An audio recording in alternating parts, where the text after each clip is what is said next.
Erkek kişi bardык нерсеге даяр болуш керек. Азыр 5-7 жүргөн болсоңуз, эки этаж үйүңүз болсо, бир дегенде бардыгын жоготуп, кетмен чабып калышка дагы, эшек минип калышка дагы даяр болушуңуз керек да.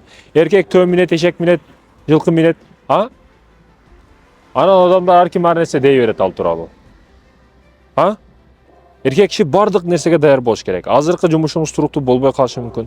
Балким хаккерсиз, балким интернетте иштейсиз, балким банкта иштейсиз, айырмасы жок.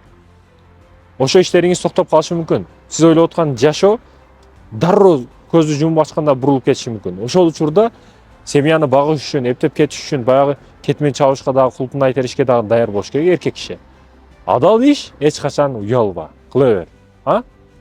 Дароо согуш болуп кетсе, бардыгы согушка кетип калышыбызга туура келет. Айтайын дегеним, эркек киши ар дайым даяр болуш керек да, психологик жактан, физикалык жактан, руханий жактан өзүн ар бир абалга даярдап коюш керек да. Көбү даяр эместиктин айынан ошол нерсе келсе өзүн жоготуп, өзүн асып алып, өзүн өлтүрүп алып, ардеке кылып атпайбы? А?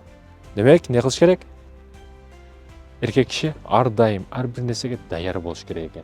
Сыноолор келгенде сынып калба. Эркек киши сынбаш керек. Эркек киши сындырыш керек.